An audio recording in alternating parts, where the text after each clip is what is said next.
Right, here we are given y equals to 6x cubed plus 11x squared minus 5x minus 12 all over x minus 1.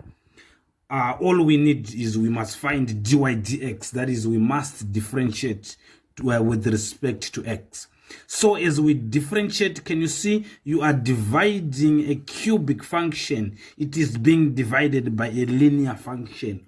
To be able to differentiate this, you must do the division first. And the division that we are going to use is, we call it the synthetic division.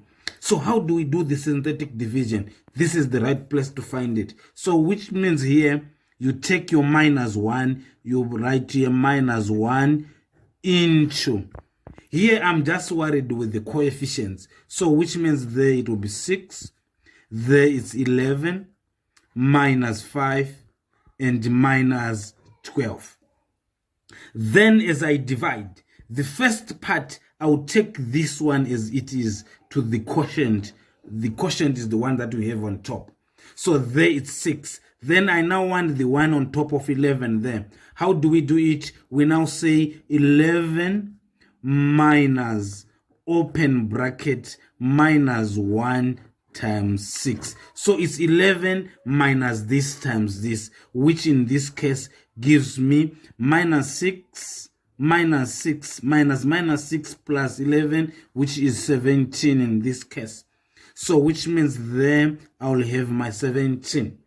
Then here it will be minus 5. So for me to get the number here, I will say here minus 5 minus open bracket again. I always start with this one, minus 1 times, in this case, 17, which is equals to, therefore, minus 17 minus minus 17 is plus 17 minus 5, which gives me 12.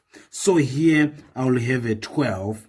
Then next it will be now minus 12 minus open bracket. Like always, I always start with minus 1 multiplied by 12, which is equals to minus 12 minus minus 12, this is plus 12 actually, which gives me a 0. So 0 is here and it's my remainder, which means the x minus 1 is a factor of this one.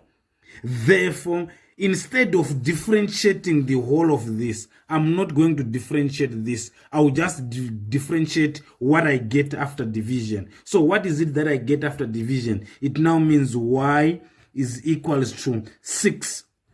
Since I'm dividing a cubic, dividing with a linear, it means this becomes quadratic. So it means it will be 6x squared plus 17x plus 12. So this is what I must differentiate. Therefore, as I differentiate it, it means dy dx is equals to, differentiating this part, it becomes 12x.